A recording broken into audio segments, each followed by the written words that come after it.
Policia e Oleksit dhe ajo e Kosovës ka ndaluar deputetin e Kosovës Uk Rugovën të birin e presidentit të ndjer Ibrahim Rugova.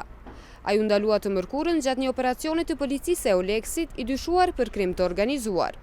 Lajmin për ndalimin e Uk Rugovës për gazetën Jeta në Kosovë ka konfirmuar edhe Bajram Tmadha, avokati i tij. Po, ai është ndaluar. Për momentin po prezantohen prova si dhe është duke u bastisur shtëpia e tij në Velani, i tha Tmadha gazetës Jeta në Kosovë. Edhe Blerim Krasniqi, zëdhënës i misionit të Oleksit në Kosovë, i ka thënë gazetës se është ndaluar Uk Rugova.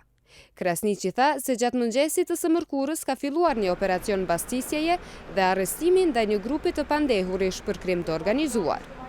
Ata dyshohet të jenë përfshirë në një grup kriminal për kryerjen e veprave penale të krimit të organizuar, mashtrimit dhe ushtrimit të ndikimit. Të pandehurve janë duke u bastisur shtëpit, tha Krasniqi. Operacioni është pjesë e një hetimi të përbashkët të policisë së Kosovës dhe të Oleksit. Gazeta ka kontaktuar edhe antarë të familjes Rugova, por asnjë nga ta nuk është përgjigjur. Rugova është aktualisht deputet i koalicionit për Kosovën e Re, një koalicion parazgjedhor i themeluar nga Aleanca për Kosovën e Re të udhëhequr nga Begjet Pacolli. Ai hyri në politik para zgjedhjeve të fundit parlamentare në vitin 2010, kur ai dhe disa ish antar të tjerë të Lidhjes Demokratike të Kosovës u larguan nga partia e themeluar nga babai i tij presidenti Ibrahim Rugova dhe krijuan listën Dr. Ibrahim Rugova.